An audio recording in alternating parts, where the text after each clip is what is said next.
Shalom, all praises to Yahweh, Ba'Shem Yahushua, Ba'Shem Harakah Kadesh. The one is the apostles and elders, great most and the rule well. And Shalom to all the brothers doing work, sharing truth. Just kind of wanted to touch on Numbers 23, because I was meditating on, the nations, like Revelation 11 and 8, on how, the nations, how Esau basically put, so-called white man put Jake in that destroyed state. Then, off the back of that, what happened? All the other nations, they made merry, they gave gifts, they celebrated. And why? Is because they know that with Israel being in their power, being in their right state of mind, they're gonna have the dominance over the other nations. As such, you go into Numbers, you go into Judges, you go into the histories. These nations, they did their research. They were aware of, who their enemy was. As such, you have like the situation in Numbers where what you had Balaam basically,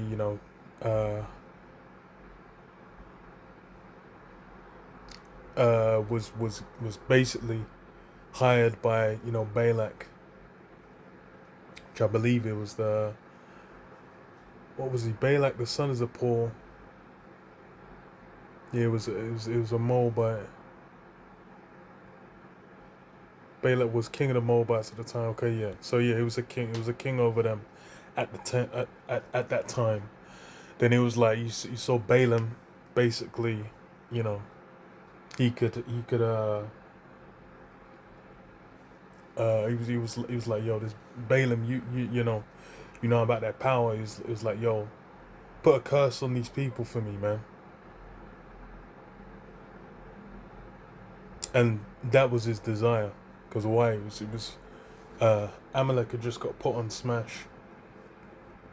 And he was like, yo, nah, I don't want to have these guys, maneuvering through the land, able to do what they want to do. Put the smash on them, put the curses on them, you know, so it could be to their advantage. But it was that's you go back to, I say you go back to, be forward from here, but Deuteronomy 28, where you have the blessings and the curses, and then with the laws is, when Jake's keeping them, there's no curse that can go against him. There's no battle they're gonna lose. So as far as he's doing something in vain. So I'll read it. Numbers 23 and 1, it says, And Balaam said unto Balak, Build me here 7 altars, and prepare me 7 oxen, and 7 rams. And Balak did as Balaam had spoken, and Balak and Balaam offered on every altar a bullock and a ram. And Balaam said unto Balak, Stand by thy burnt offering, and I will go. Peradventure the Lord Yahweh will come to meet me, and whatsoever he showeth me, I will tell thee. And he went to an higher place. And that's the reality. It's whatever the Lord Yahweh is basically opened up to be done. That's all that can be done. And then basically with this, it was a period of time where it hadn't been opened up for Jake to get, the smackdown put on them. As such, the whole you're fucked. That's the reality of it. The reality is you don't have any means or angle or avenue to fucking to what's it called? To come against Israel. And that's how the law gets down. And it's the same thing with whoever's been, set up or being brought down. The Lord Yahweh Ba'Shem Yahushua is the one that set up and then bringeth down, man. Was it Daniel 4:17? And then Psalm 75, I believe, as well. It's basically on the Lord. Promotion cometh neither from the east or the west, but the Most High is the judge. Most High is the one that basically establishes anyone being in a state they're in. And then Israel had that covering. Because what does it say? And whatsoever he showeth me, I will tell thee. And he went to an high place. And the Most High met Balaam, and the power met Balaam, and he said unto him, I have prepared 7 altars, and I have offered upon every altar a bullock and a ram. And the Lord Yahweh put a word in Balaam's mouth and said, Return unto Balak, and thus thou shalt speak. And he returned unto him, and lo, he stood by his burnt sacrifice, he and all the princes of Moab. And he took up his parable and said, Balak the king of Moab hath brought me from Aram out of the mountains of the east, saying, Come curse me Jacob, and come defy Israel. How shall I curse whom the power hath not cursed? Or how shall I defy whom the Lord Yahweh hath not defied? And that's really the key part of it. Because with the time we're now, and with the time we're coming into, the time of Jacob's trouble, it becomes a matter of faith to even be able to make it through those times. To be able to get to a situation where you can then be like, yo, how are we going to make it through? One, you need to have that wisdom and knowledge to be your stability. You need that baseline, knowing the prophecies, knowing the truth, knowing what's going to get them ready to happen, and having faith in it. Having faith that the Lord Yahweh Hashem Yahushai is going to cover you. And then what? The name of Yahweh Hashem Yahushai is a strong tower. The righteous runneth into it and are safe. You need to know about those things to basically withstand those times. But it says, How shall I curse whom the Most High have not cursed? Or how shall I defy whom the Lord Yahweh hath not defied? For from the top of the rocks I see him, and from the hills I behold him. Lo, the people shall dwell alone, and shall not be reckoned among the nations. And yeah, there really was no angle for him to come up against him at that time. That's the thing. You go to the time of Judges, when you have Ehud. He was left-handed, and then he was the judge basically in a time when Moab did get the power. You had Eglon, King Eglon, basically taking dominion over Israel. Because why? They wandered after their ways, followed after their gods, gave their sons to their daughters, and their daughters to their sons, and then followed after them. The Lord was like, okay, you love them so much, Moab's gonna have the power over you. And that was a time when then he could curse, because why? Yahweh Hashem Yahushai had opened it up to basically allow them to be cursed.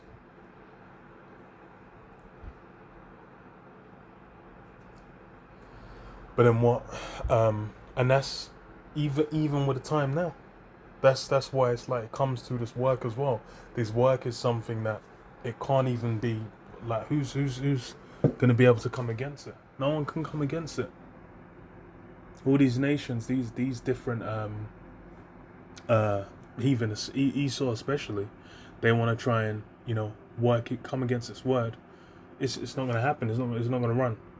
Because why? Yahweh Hashem Yahushai Hashem HaRakah Kadash is basically set up so that there's no avenue, there's no route by which you can come, because what? It's a work that Yahweh Hashem Yahushai has established. Goes to Acts chapter 5, where Gamaliel's giving a defense, saying if this work be the Most High, then you can't do nothing against it. What Balak was trying to do was the work of men. It says, well, who can count the dust of Jacob and the number of the fourth part of Israel? Let me die the death of the righteous, and let my last end be like his. And yeah, because Balaam was a Moabite. He was like, yo, please let me die their death. Because why? After their death, what Israel will receive, the inheritance that's been promised to them, is far above and beyond what any other nation gets. And that's the reality. That's why you have in the modern day now, people proclaiming to be from that root, trying to say that they're the sons of Israel. Well, not even that. Really, just trying to say they're Judah. And that's where Judah's all that exists. It's just only Judah's left, and then everyone else, who the fuck knows? I think you can still go onto Wikipedia, and it was saying. I remember. I ain't checked it in a minute. It was a while back, but it was saying the nations were all these different heathen with the 12 tribes, but then none of them was none of one of the so-called dark nations, and definitely none of Israel.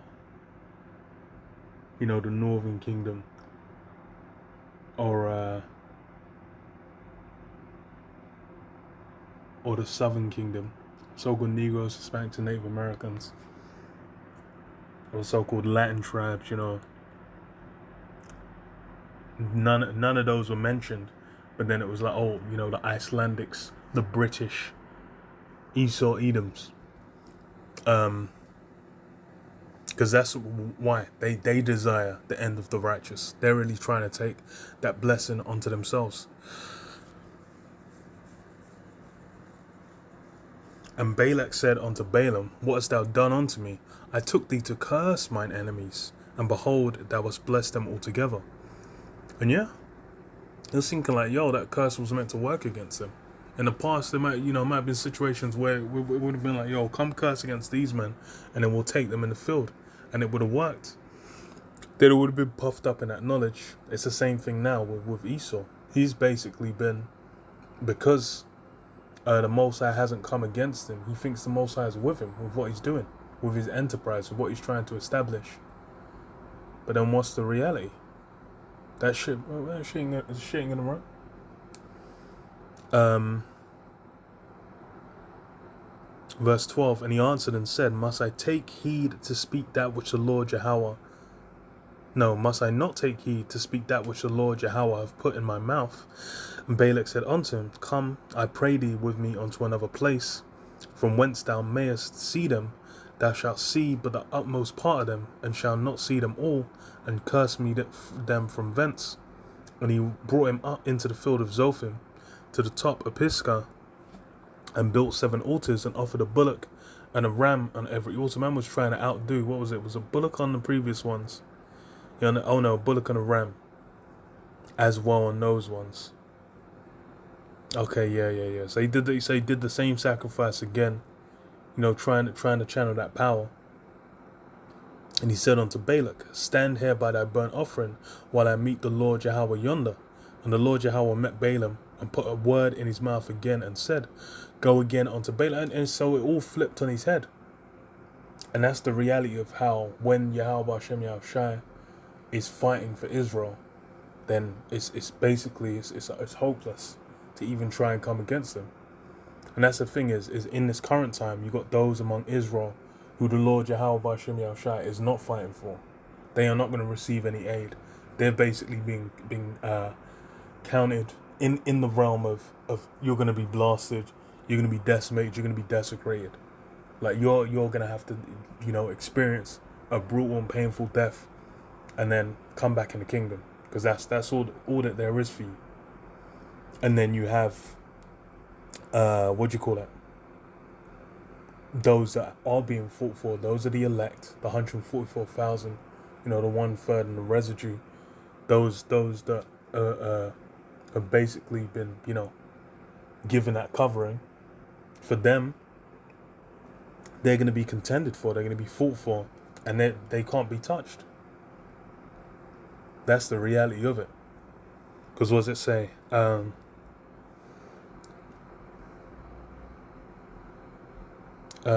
when he came to him, behold, he stood by his burnt offering, and the princes of Moab with him. And Balak said unto him, what hath the Lord Yahweh spoken? And he took up his parable and said, rise up, Balak, hearken unto me, thou son of Zippor. The Most High is not a man that he should lie, neither the son of man that he should repent. Hath he not said, and shall he not do it? Or hath he spoken, and shall he not make it good? Yeah, you didn't realize the caliber of who he's dealing with. He was thinking that, you know, he was someone of some worth, to where he would like, you know, he would have any kind of meaning or value within that discussion. But in reality, what is it? Bro, you ain't, like, you're you know, a nobody, a nothing, a residue, a dust of the balance, you know, a drop from the bucket. And then this was really happening to what? To showcase, cursed is he that curseth thee, and blessed is he that blesseth thee. How can you curse what the Most High is not cursed? How can you bless what the Most High is not blessed? And that's really all for Israel. Again, the heathen are, you know, the dust of the balance. They're like extra details as far as, to get more shine on Israel. Because what does it say? And shall he not make it good? Behold, I have received commandment to bless, and he hath blessed, and I cannot reverse it. He hath not beheld iniquity in Jacob, neither hath he seen perverseness in Israel. The Lord Yahweh, his power is with him, and the shout of a king is among them. Yeah, so their power is with them. And then again, that's something that they that's something that is known of, because you go to Judith.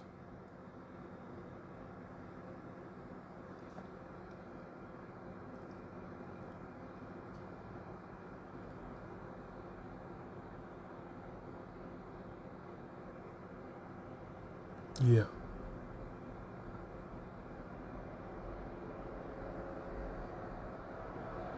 Okay, yeah. So Judith 5 and 17. It says, and whilst they sinned not before their power, they prospered, because the Most High that hateth iniquity was with them.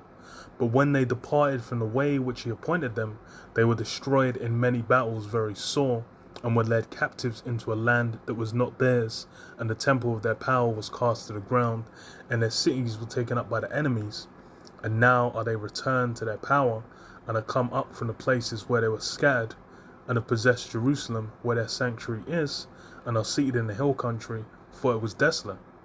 So yeah, this is basically, you have what, the captains of Ammon, and then what is it, captains of Ammon and the princes of Moab. So it's Moab, the same people being spoken of when you go to Numbers 23. It was what Balak, the son of Zippor, the king of Moab at the time. Then what was it? These princes of Moab and captains of Ammon, they knew of the history of Israel extensively, and the means to come against them extensively.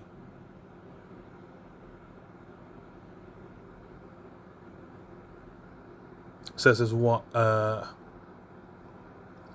Now that in the hill country, for it was desolate. Now therefore, my Lord and Governor, if there be any error against his people, and they sin against their power, let us consider that this shall be their ruin, and let us go up, and we shall overcome them. And that lines up. So that's Judith 5 and 20, and that lines up perfectly. What did it say?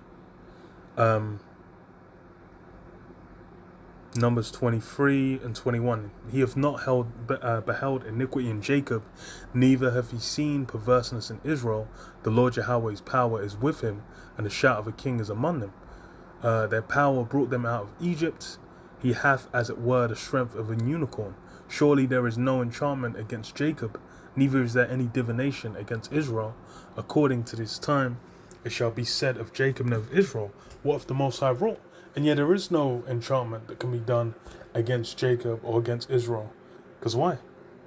Even now we're in a time where it's like those enchantments are at a premium. Everyone's got their focus on all these various different kinds of enchantments. But then, what power does it have in the grand scheme of things? These elites are basically, are doing, working in concert with the highest level of demons. And they're able to bring mass destruction upon the minds of the people out in the world now. But then, as far as for those that the Lord's dealing with, those are the hopeful elect, those were, that have been called into this work, that have been, given the gift of wisdom and knowledge, that's not able to work. They're not ignorant. We're not ignorant of Satan's devices. It says, well, behold, the people shall rise up as a great lion, and lift up himself as a young lion. He shall not lie down until he eat of the prey, and drink the blood of the slain. And Balak said unto Balaam, neither curse them at all, nor bless them at all. But Balaam answered unto Balak, told not I thee, saying, all that the Lord speaketh that I must do? Yeah, he was tied, he was bound. He had it. What he was set up, that's what he had to come with. It says, and Balak said unto Balaam, come, I pray thee, I will bring thee unto another place. Peradventure it will please the Most High that thou mayest curse thee, and from cursed me them from thence. And Balak brought Balaam to the top of Peor, that looketh toward Jeshimon. And Balaam said unto Balak, build me here 7 altars, and prepare me 7 bullocks and 7 rams. And Balak did as Balaam had said, and offered a bullock and a ram on every altar. And then you go to chapter 24 as well. You go to chapter 24 as well, and then it says what? You know, he basically had to, put a blessing on them, and then prophesied against various of the nations of how they were going to get decimated in the end times. Which was, that's the real. But said what? So I wanted to touch on this in Judah 5 as well.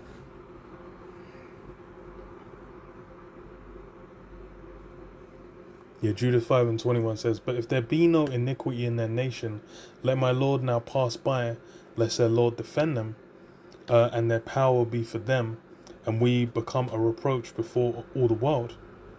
And when Achior had finished these sayings, all the people standing around the tent murmured, and the chief men of Holofernes and all the men dwelt by the seaside and in Moab spake that he should kill him. For say they, we will not be afraid of the face of the children, for lo, it is a people that have no strength nor power for strong battle. Now therefore Holofernes will go up, and they shall be a prey to be devoured of all thine army. So yeah, was that?